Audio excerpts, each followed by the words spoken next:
Hello again and welcome back to English Today.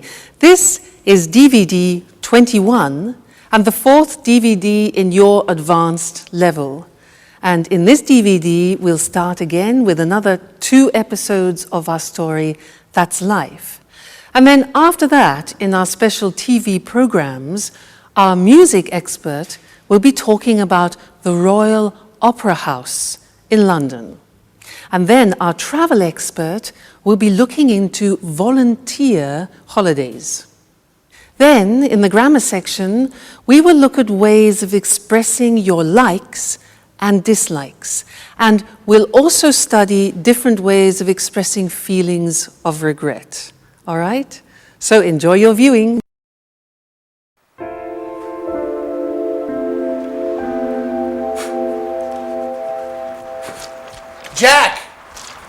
Jack, I was waiting for you. Have you got a minute? Sure, Edward. What's up? You want to put some muscles in your film? Oh, Jack, you're quite a joker. I need some advice about a rather delicate matter. Well, it's about women. Oh, well, then you've come to the right person when it comes to women. In all modesty, I'm sort of an expert. Go ahead, shoot. But make it fast. I have to get to the gym. Oh, well, don't worry. It's like this. If a woman lets you mysteriously know that she's keen on you, and if you didn't expect it, but then you find that you don't mind the gesture, in fact, because of this, you find that you are becoming fond of her. And if she acts as if nothing has happened... Whoa, Edward. What are you getting at? I don't understand it. Is this a new idea for a film? Because if it is, you should think about rewriting this script. It seems very convoluted to me. Jack, stop joking. It's a serious matter. I just don't know how to behave. I can't stand this situation. Well, okay. Let's take this from the top. So, a woman goes for you. However, she doesn't do it openly. But then she pretends as if nothing has happened. And, as far as I can tell, you don't dislike the idea. Have I got it? Exactly. What should I do? Well, the fact, her behavior leads me to believe that she's fond of games. So, use that. Play the mysterious man. And then surprise her with something special.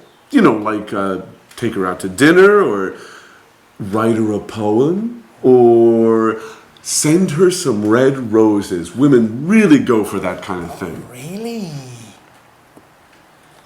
I got an idea. I'd really like to meet this mysterious woman. What she sees in him is beyond me.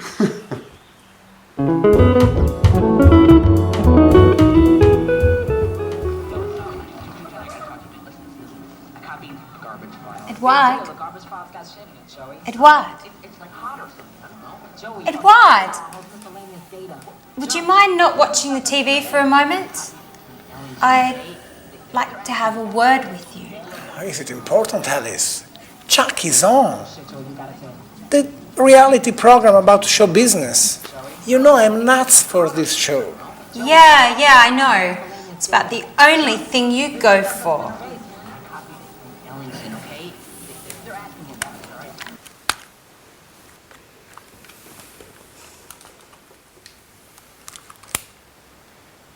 What's up, Alice? What's bothering you? Edward, I'm sorry. I didn't mean to be rude. It's just that... Has something... What? I mean... Anything particular happened recently? Oh, well, if I have to tell you the truth, yes. Great! So, what? So what are you getting at? Well, what did you think about it? Were you pleased by it? Oh, yes, very much, but why we are talking about such embarrassing things? think you should talk about it, Edward. Once and for all.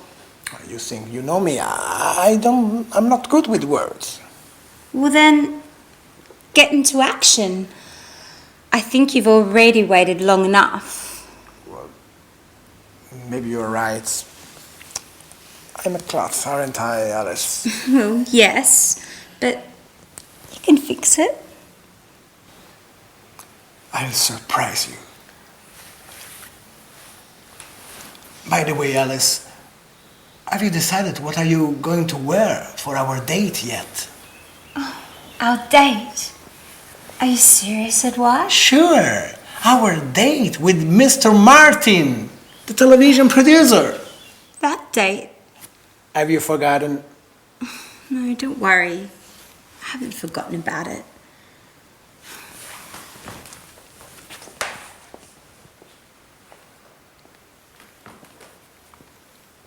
He is way behind. No one jumps for the ball, no one calls for the ball. Carney's slightly out of position, just snaps the ball and scores.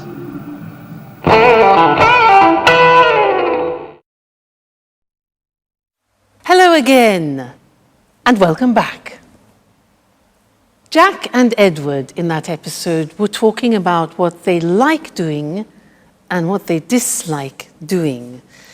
And in the English language, this is very interesting because there are different ways of describing what you like and what you dislike, different verbs, different phrases, and that's what I want to do with you now. I'm going to give you some examples in this little exercise. And if you listen carefully, you will notice how many different forms there are. It's like a little quiz. I'm going to talk to you about an animal, all right?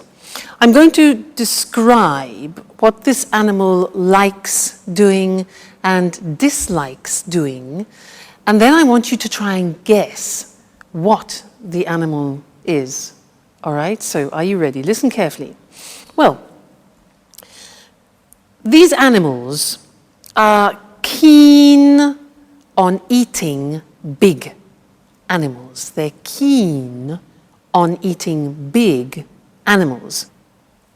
They're fond of basking in the sun in the long grass.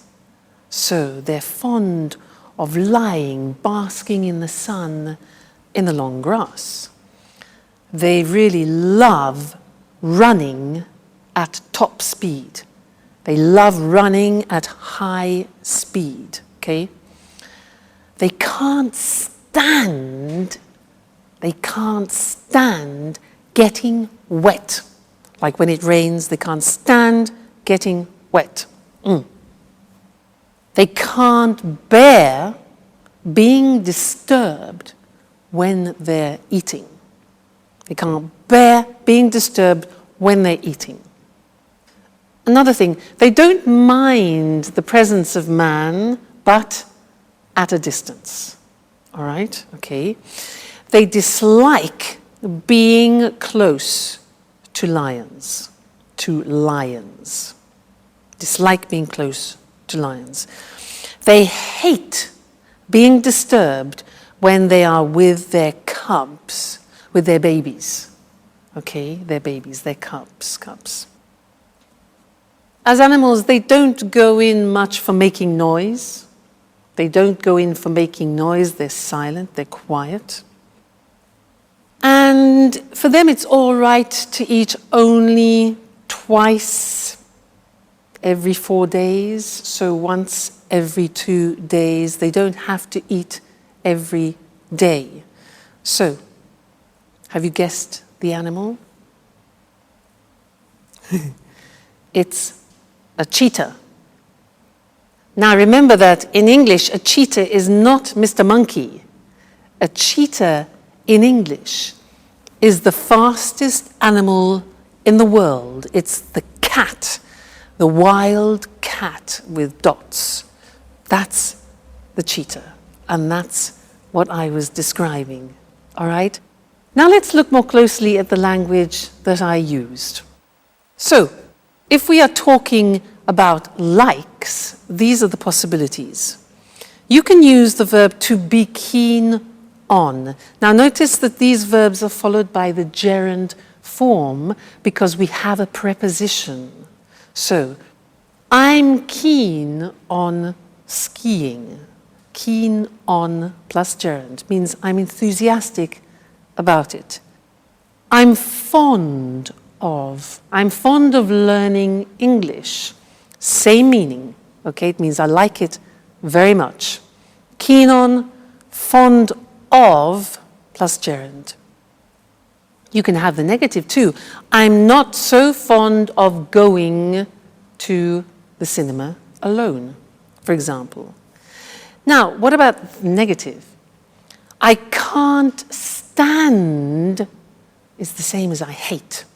Very, very common use, this.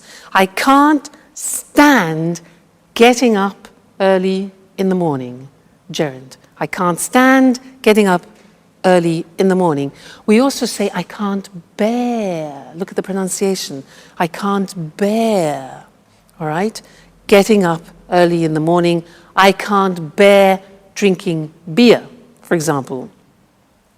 You can say, I really love doing something. I really love playing tennis. Now, you can say, I don't mind doing something. Now, I don't mind means I don't particularly like it. I don't particularly dislike it. So it's okay, it's nothing special for me. So I don't mind playing tennis, but it's not my favorite sport. All right? We also have the verb dislike. I dislike playing tennis. All right? So see how many they are. It's really interesting. Another one which is much less known, but we use it quite a lot, is to go in for. Listen to this. I don't go in for watching documentaries. I don't go in for playing tennis. Again, which means I'm not interested in it.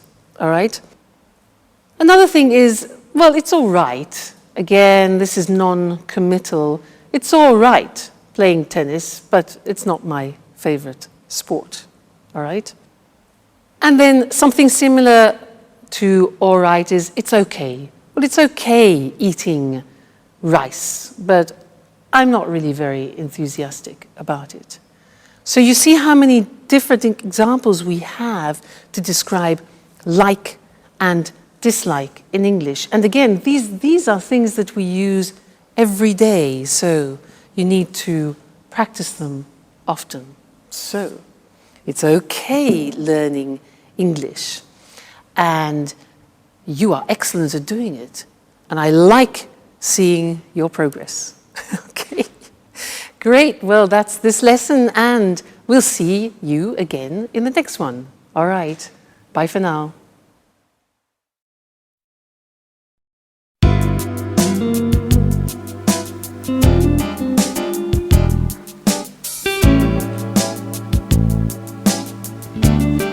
Great.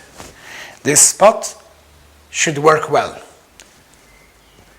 Maybe here would be better. And I'll put the card here, next to this. Let's give it a quick once over again.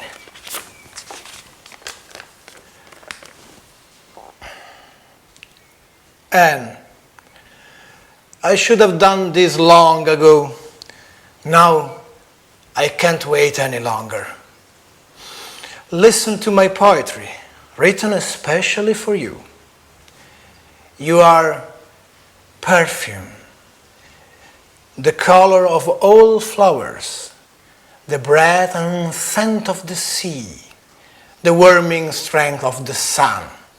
You, the shining star that lights my life.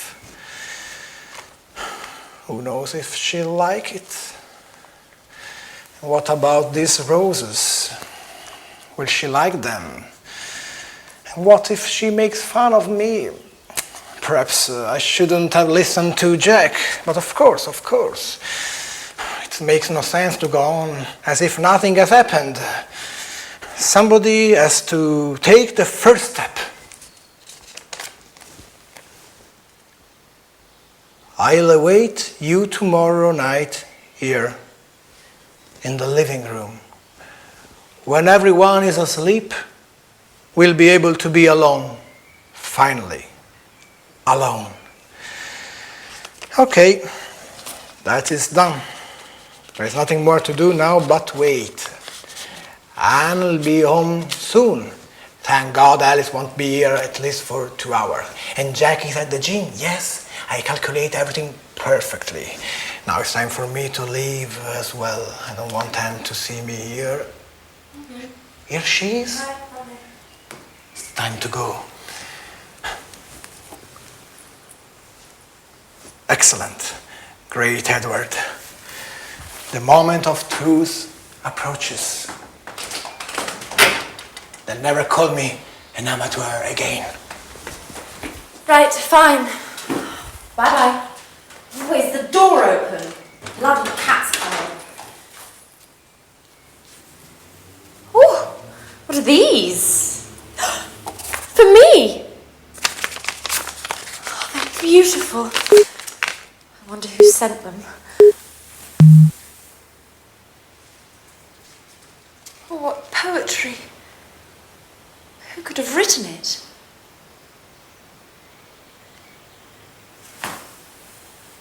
No.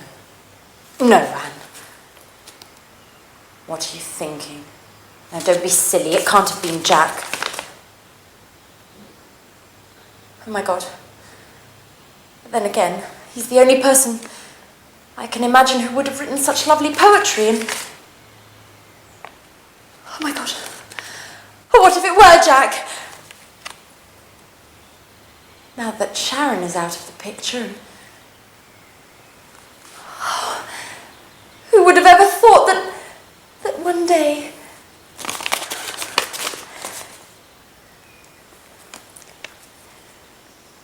Oh, Jack.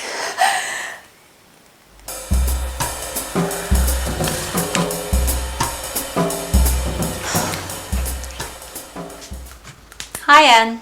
Hi, Alice. My, aren't we feeling chirpy today? Yes, we are feeling chirpy. I've just received a mysterious and completely unexpected surprise. So, what is it? What's all the suspense for? I'm sorry, Alice. I'd like to keep it a secret for the time being. There's something I have to check up on first. But don't worry, I'll tell you soon enough. Now, why don't you tell me, how's it going with Edouard? By the look on your face, I would guess things aren't going very well. You said it. A complete and utter disaster. I should never have written that card. Why? What's the matter? That's the problem. Nothing has happened. Edouard acts as if he'd never read that card. And yet I know he read it. I'm absolutely certain of it. Why are you so sure? Well, he told me in no uncertain terms. I fished around, vaguely, and he admitted that something strange had happened, and he also said that he was very pleased. And then nothing. No words, no actions. At this point, I think he was referring to something else entirely. Or else, I just have to accept the fact that he isn't interested in me. Oh, don't get depressed, Alice.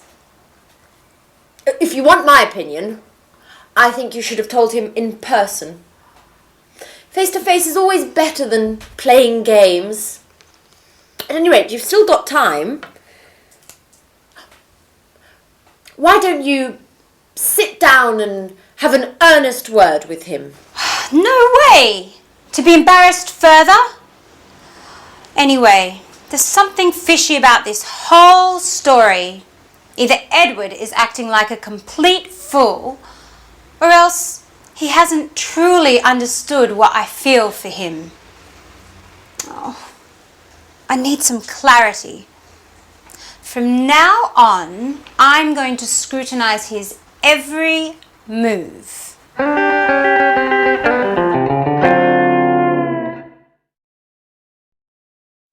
Hi again and welcome back for some more English language. Did you hear Alice talking about her regrets? Do you know that regrets, when you do something you wish you hadn't done, that's a regret? Well, there are different ways to express that in the English language. She said, I wish I hadn't written that card. I shouldn't have written that card. That's another possibility. There are, in fact, 3 possibilities in English of expressing regret. And I want to look at those with you. Because they're quite complicated, let's do it together on the screen, all right? Now, the first example is with should. Now, you know should. Should we use, for example, you should rest when you give advice. But if we put it into a past form, we use it to express regret. So the grammatical structure is should plus the infinitive have plus the past participle. So an example is, imagine, it's raining. I haven't got my umbrella and you want to express a regret. So you could say, I should have brought my umbrella. You see, should, infinitive have, plus the past participle, bring, brought, brought. So you say, oh, damn, I should have brought my umbrella with me. So that's one example of expressing regret using should have brought. The second example is with wish. So it's raining and you think, oh, damn, I wish. Now, the grammatical form is I wish I had brought. That is the past perfect. Had is the auxiliary of have in the past, then the past participle. So, I wish I had brought my umbrella with me. So, I should have brought. I wish I had brought. And the last one is very similar to wish. It's if only I had brought my umbrella with me. So there again we have if only followed by the past perfect. If only I had brought my umbrella with me. All right? So 3 forms of expressing regrets. Let's practice. Situation. I've got sunstroke. My face is burning because I've been on the beach all day. Regrets could be, I shouldn't have stayed in the sun so long. Shouldn't have stayed. I wish I hadn't stayed in the sun so long. If only I hadn't stayed. Get the idea? Yeah? Good. Next situation. My car has broken down again. It's stopped. My car's broken down again. Regret. I should have taken it to the mechanics. I should have taken it to the mechanic earlier for a checkup. Or I wish I had taken it. You see, you can use one of the 3 forms, exactly the same meaning, all right? Great. Next one, I'm completely lost. Situation, I am completely lost. Regret. I wish I had brought a map with me. I wish I had brought a map with me. Okay, getting the idea? Next one, I've got a terrible headache. Oh, terrible headache. If only I hadn't drunk so much red wine last night. If only I hadn't. I shouldn't have drunk 3 bottles of red wine last night. Now I regret it. Another one. Damn, I missed the plane. I missed the plane. My alarm clock. Bzzz. I should have put the alarm clock on. Obviously. And the last one, my PIN card. I'm trying to get money. I've forgotten my PIN card for my cash dispenser card. I should have memorized it better. If only I had memorized it better. All right, so there are the three forms. Should have done, I wish I had done, and if only I had done. Okay, I'm sure you think, I wish I had been born English. That way I wouldn't have to learn the English language.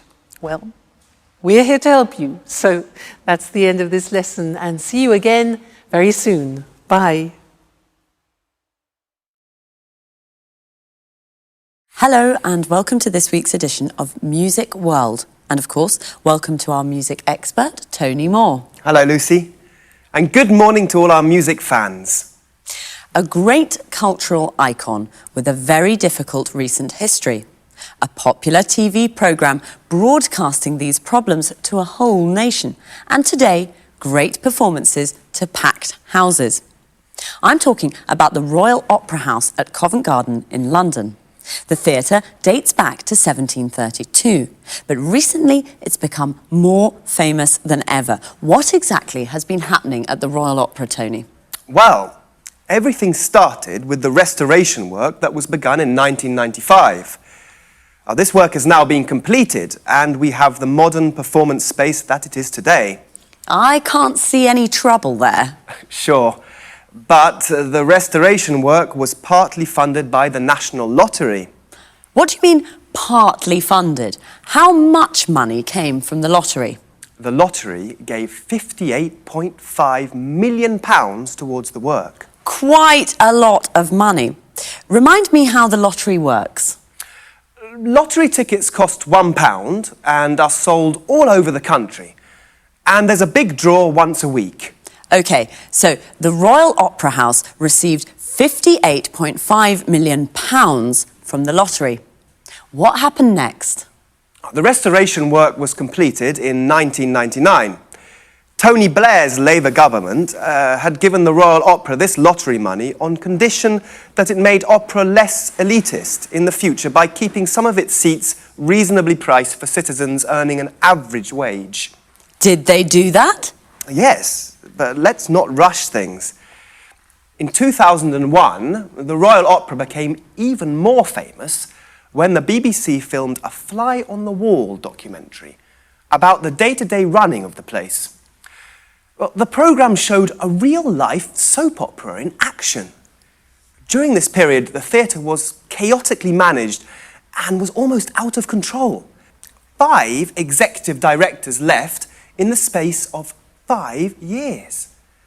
There was ongoing conflict between management and employees, and the Royal Opera suddenly found itself at the centre of a political debate about the funding of the arts in the UK.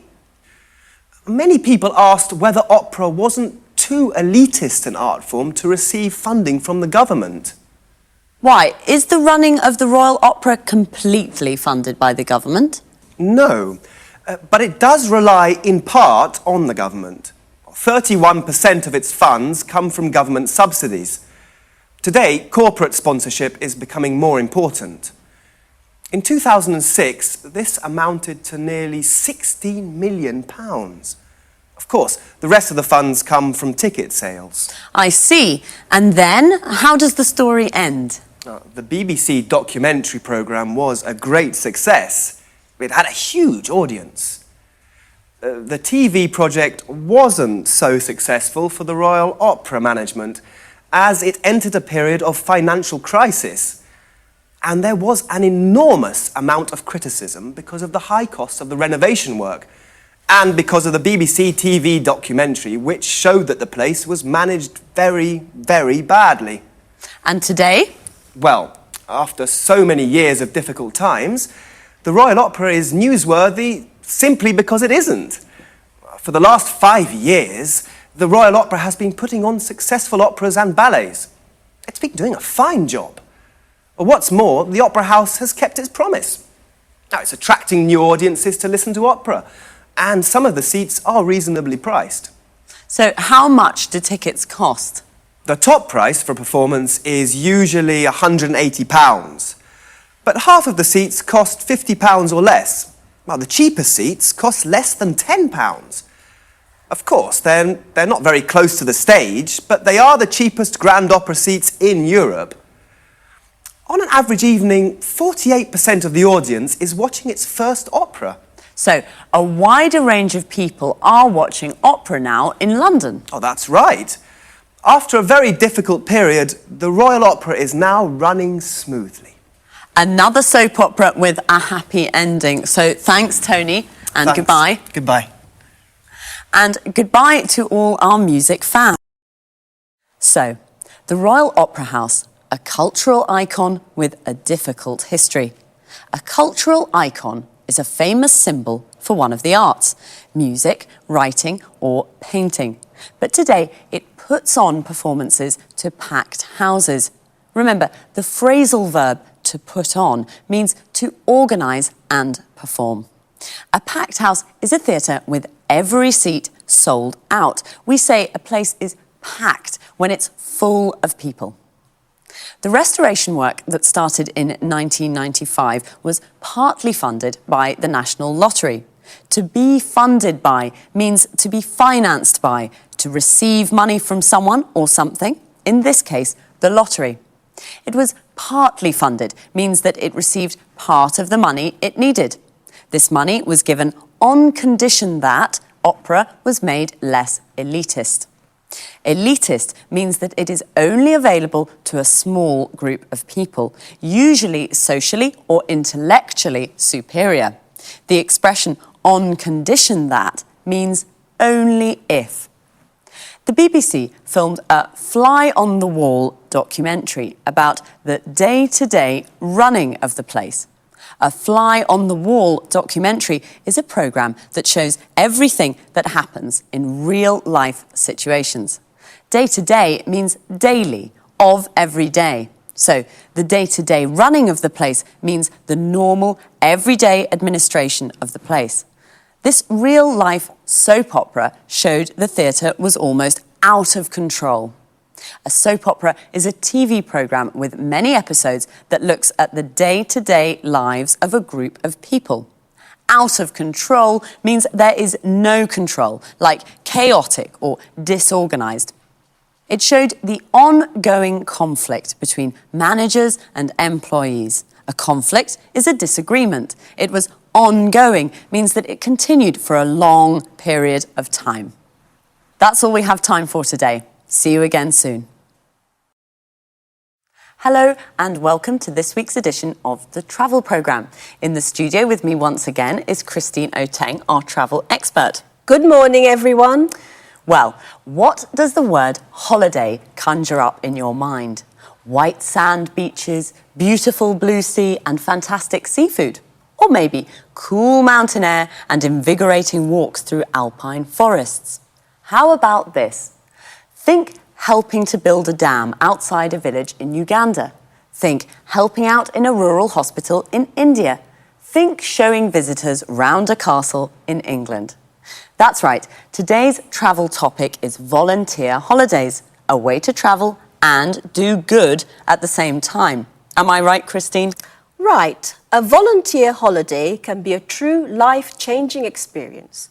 Travel, visit new places and help local people at the same time. It's a great way to really make contact with local people, their culture and the kinds of problems they face, and you can help in a small way to solve some of those problems. Certainly a holiday with a difference. What sorts of places have volunteer holidays? There are two kinds of volunteer holidays, really. A lot of these holidays take place in developing countries, in Africa, India, and sometimes in South America. Other holidays can be found in Europe and North America. So there are lots of destinations to choose from. And what sorts of things can you do? There's an enormous range of activities to choose from. In the developing world, a lot of the work is based around helping on infrastructure projects, so you may help to dig a new well or build a new footbridge or perhaps a children's playground. Or you may decide to help out in a local hospital or in an orphanage. All sorts of useful projects to improve the daily lives of local people in small ways. And what about the work in developed countries? Well, here the work is slightly different. It's usually for charitable organisations, like, for example, the National Trust, an English charity that looks after many castles and old houses. It also owns many areas of beautiful countryside. Anyway, it's possible to do lots of interesting things for the National Trust. What, for example? As you mentioned earlier, helping to show tourists round a castle in the summer, there is a beautiful 15th century castle on an island off the northeast coast of England, Lindisfarne Castle. Well, they're looking for a couple to do this job for a fortnight. OK, I'll think about that. But do you have to pay for these activities? Yes, of course you have to pay. Volunteer holidays in developing countries tend to cost more because travel costs are higher and some of your money will go to help the local community. In this way, you help poor people twice. Just one question, Christine. During volunteer holidays, do you have to work all the time? Well, usually there's a split between volunteer work and sightseeing. For example, during a fortnight's holiday to Africa, you may spend the first week on your volunteer work and the second week visiting game reserves, relaxing, shopping. The sorts of things you normally do on holiday. Good. So you have time for fun too. OK, everyone, the next time you're trying to decide where to go on holiday, forget the beaches, forget the mountains, and start thinking about leaving your comfort zone for Africa or the English countryside.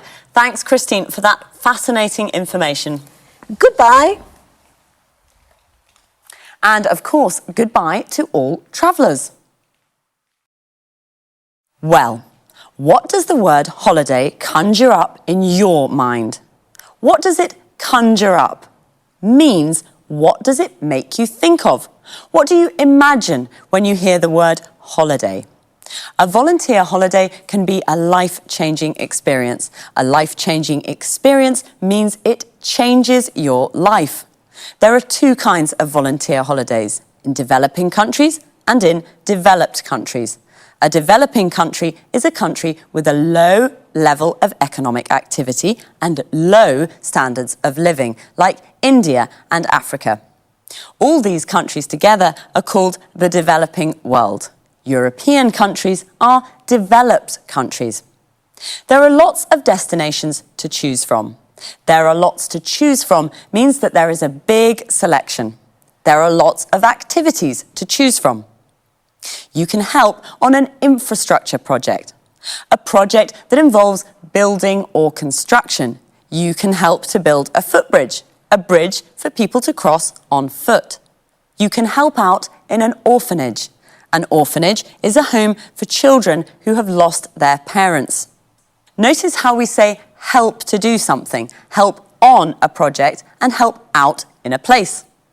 You could also work for a charitable organisation in a developed country.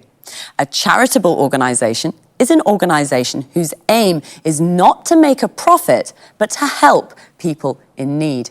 For example, you could spend a fortnight showing tourists around a castle in England. A fortnight is a period of 14 days. They're looking for a couple to do this job. A couple is two people, usually a man and a woman who are married or in a relationship together. OK, well, that's all for this week, so take care and study hard.